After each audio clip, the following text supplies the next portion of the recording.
पाठ 3 कविता के बहाने पढ़ाने जा रहे हैं, जो कि कुंवर नारायण जी द्वारा रचित है। कुंवर नारायण जी कविता के अस्तित्व को लेकर चिंतित हैं।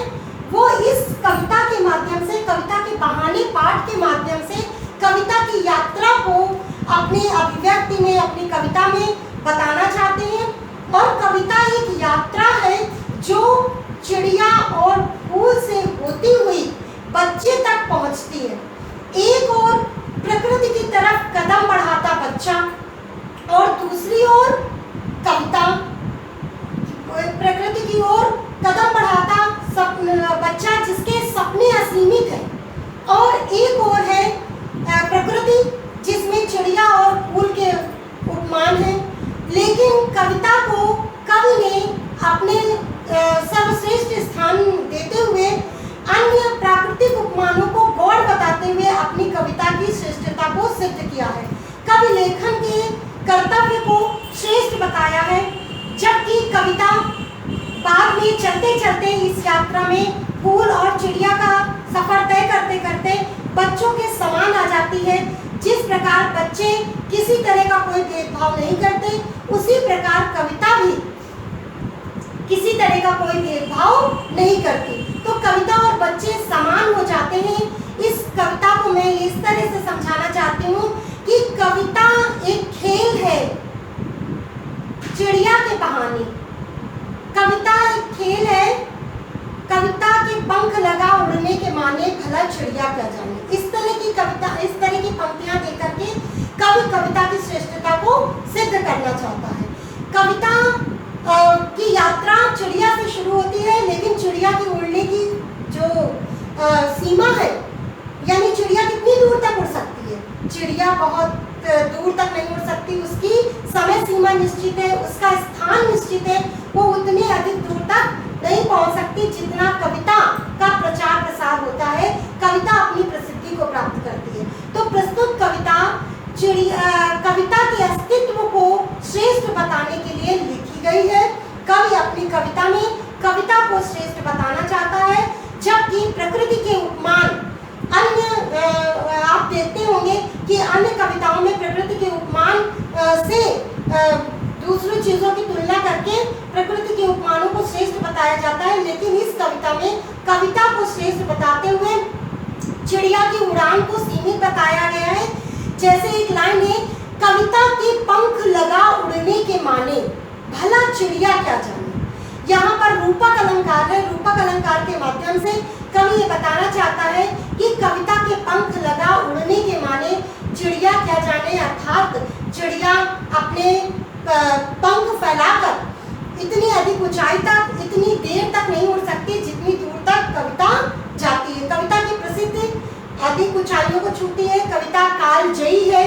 कविता का एक उद्देश्य और है बताने का कवि का कि कविता कालजयी है, कविता का कभी अंत नहीं होता। एक बार कविता लिख दी जाती है, जैसे कविता एक खिलना है फूलों के बहाने। जैसे फूल खिलते हैं, उसकी सुगंध थोड़ी ही दूर तक फैल पाती है, कि बगीचे के आसपास ही फैल सकती है, या फिर कविता जो फूल जो खिलता है वो थोड़े समय के लिए ही केवल खिला रह सकता है। उसकी परिणति निश्चित है, उसका अंत निश्चित है। लेकिन कविता एक बार खिल जाती है, अर्थात अपने रस, रूप और भाव के साथ, काव्य सौंदर्य के साथ एक बार कविता लिख ली जाती है, तो वो फिर कभी समाप्त नहीं होती। इसी तरह फूल जो है वो खिलता तो है, लेकिन थोड़े समय के लिए खिलता है। कविता और फूल दोनों का मकसद लोगों के जनमानस को, लोगों के मन को आनंदित करना है, प्रसन्न चित्त करना है। लेकिन फूल जो है वो कुछ समय बाद मुरझा जाता है, पर कविता मुरझाती नहीं है। कविता कालजयी है। आपको उदाहरण देकर हम समझा दें कि कबीरदास जी के दोहे या तुलसीदास जी की रामचरितमानस आज भी प्रासंगिक है। आज के संदर्भ में भी उसका बहुत पठन पाठन होता है। उसकी चीज़ों को, उसमें बताए गए आदर्शों का आज भी अनुकरण किया जाता है। तो 600 साल पुरानी या 1000 वर्ष पुरानी वेदों का तो कहना ही क्या, 5000 वर्ष पुराने वेद आज भी प्रासंगिक है। उनसे लिए हुए ज्ञान को जानकर आज दुनिया ज्ञान विज्ञान का की ऊंचाइयों पर पहुंच रही है। तो कहने का अर्थ ये है कि कविता जब एक बार लिख जाती है तो उसका अंत नहीं होता, वो प्रसिद्धि को, ऊंचाइयों को छूती रहती है, जबकि चिड़िया की पहुंचने की, दूर तक पहुंचने की सीमा निश्चित है और कविता असीमित है। लेकिन जहां बच्चे की बात आती है, तीसरे पद में जब बताया गया है कि इस घर उस घर एक कर देने के माने बच्चा ही जाने, तो यहाँ पर कविता को बच्चे के समान बताते हुए उपमा अलंकार के माध्यम से कविता को सिद्ध किया गया है कि जहाँ भविष्य की ओर कदम बढ़ाता हुआ बच्चा है, वहाँ पर कवि बराबर हो जाता है। कवि की कविता और बच्चा दोनों समान हो जाते हैं, क्योंकि बच्चा भी व्यक्तिगत किसी भेदभाव के तहत अपना व्यवहार नहीं करता और उसी प्रकार कवि भी जो है किसी के प्रति भेदभाव नहीं रखता। कवि भी धर्म, जाति और संप्रदाय से परे रहकर अपनी कविता का पठन पाठन लेखन कार्य करता है। अब मैं आपको इस पाठ के शिल्प सौंदर्य के बारे में बताऊंगी। भाव सौंदर्य आपको बता दिया कि कविता एक यात्रा है और ये यात्रा चिड़िया फूल से होती हुई बच्चे तक की यात्रा करती है। एक ओर प्रकृति है और दूसरी ओर भविष्य की तरफ कदम बढ़ाता बच्चा। तो प्रकृति से कविता ऊपर है, यानी चिड़िया और फूल से ऊपर है, क्योंकि चिड़िया और फूल के रहने की सीमित स्थिति है, सीमित अवधि है, जबकि बच्चे के सपने असीमित होते हैं।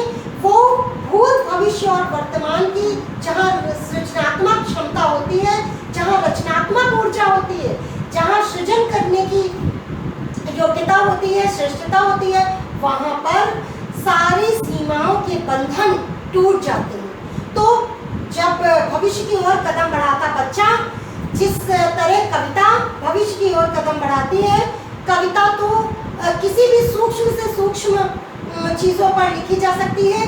कहते हैं जहाँ न पहुँचे रवि वहाँ पहुँचे कवि। तो कवि तो उन चीज़ों का, सूक्ष्म से सूक्ष्म चीज़ों का हमें दर्शन करा देता है जिन चीज़ों तक हमारी आम लोगों की पहुँच नहीं होती, जहाँ हमारी सोच नहीं जा सकती, जहाँ हमारा विवेक नहीं काम करता। कवि कहना चाहिए कि निराकार ईश्वर तक के दर्शन करा देता है। तो कवि में असीमित क्षमताएं हैं जिसका वो लेखन कार्य के माध्यम से प्रयोग करता है। अब आपको इस पाठ का शिल्प सौंदर्य में समझाने जा रही हूँ। इसमें कुछ चीजें मैंने लिखी हुई हैं जो ये महत्वपूर्ण है जानना। जैसे भाषा है, इसकी भाषा सरल, सहज, संस्कृत निष्ठ, खड़ी बोली है। जैसा कि पहले भी पाठ में मैंने बताया था कि आधुनिक युग की कविता है और ये आधुनिक युग की कविता है और आधुनिक युग की कविता में सरल, सहज, संस्कृत निष्ठ, खड़ी बोली का प्रयोग किया जाता है। तो ये प्रगतिवादी युग की कविता है, इस बात को आप ध्यान रखिएगा। इसकी शैली है चित्रात्मक, इसकी चित्रात्मक शैली है। रस इसमें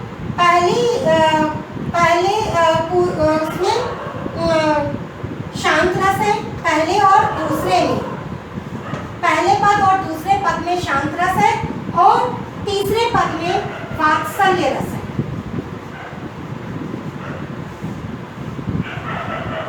इस कविता में 3 पद दिए गए हैं, पहले और दूसरे पद में शांत रस है, जबकि तीसरे पद में वात्सल्य है। क्यों? क्योंकि कविता को बच्चे के समान बताया गया है।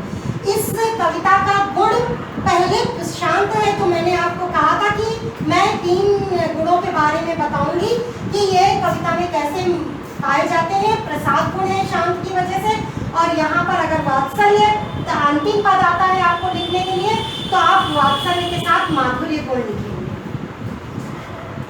तो इस तरह से इसमें 2 गुण है। छंद, ये तुकांत मुक्त छंद है कविता।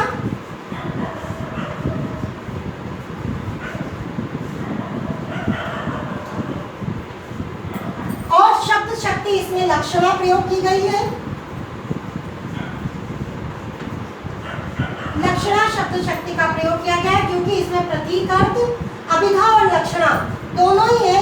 लक्षणा भी है और अभिधा भी है, क्योंकि इसमें प्रतीक अर्थ भी प्रयोग किए गए हैं शाब्दिक अर्थ भी, जहाँ पर शाब्दिक अर्थ प्रयोग किए जाते हैं वहाँ अभिधा शब्द शक्ति होती है, और जहाँ पर प्रतीक अर्थ प्रयोग किए जाते हैं वहाँ लक्षणा शब्द शक्ति होती है।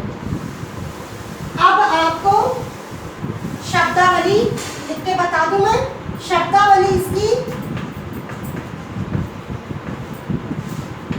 तत्सम, तद्भव,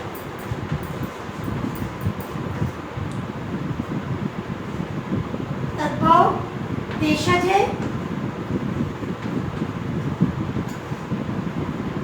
और इसमें अलंकार जैसे बाहर भीतर किस तरह के शब्द हैं जिनमें वर्णों की आवृत्ति हो रही है। मैंने आपको समझाया भी है कि वर्णों की आवृत्ति से अनुप्रास अलंकार होता है। सॉरी, बाहर भीतर यहाँ पर अनुप्रास होता है, जहाँ वर्णों की आवृत्ति होती है वहाँ पर आप देखेंगे पूरी कविता में जहाँ पर भी वर्णों की आवृत्ति हो रही है वहाँ पर अनुप्रास अलंकार है। इसी प्रकार कविता के पंख जहाँ पर लिखा हुआ है इसमें रूपक है, क्योंकि कविता रूपी पंख, और कविता के पंख लगा उड़ने के माने बड़ा भला चिड़िया क्या जाने, जहाँ प्रश्नवाचक चिन्ह का प्रयोग किया गया है। इसी कविता के पंख लगा उड़ने के माने इसमें पूरी कविता में जहाँ पर यहाँ प्रश्नवाचक चिन्ह का वहाँ प्रश्न अलंकार है।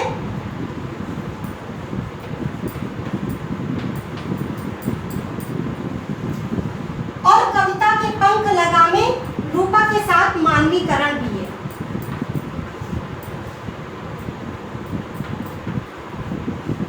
मानवीकरण अलंकार का भी प्रयोग किया गया है। और इसमें उपमा अलंकार भी है, जिसमें कविता एक खेल है बच्चों के बहाने, जहाँ पर बच्चों के बहाने आता है वहाँ पर उपमा अलंकार का प्रयोग किया गया है। तो ये सारे कविता के अलंकार हो गए। मुझे ऐसा लगता है कि आपको ये पाठ समझ में आ गया होगा। अगर आपको ये पाठ समझ में आता है तो मेरे वीडियो को लाइक करिएगा, चैनल को सब्सक्राइब करिएगा। ऑल द बेस्ट, मिलते हैं अगले वीडियो में।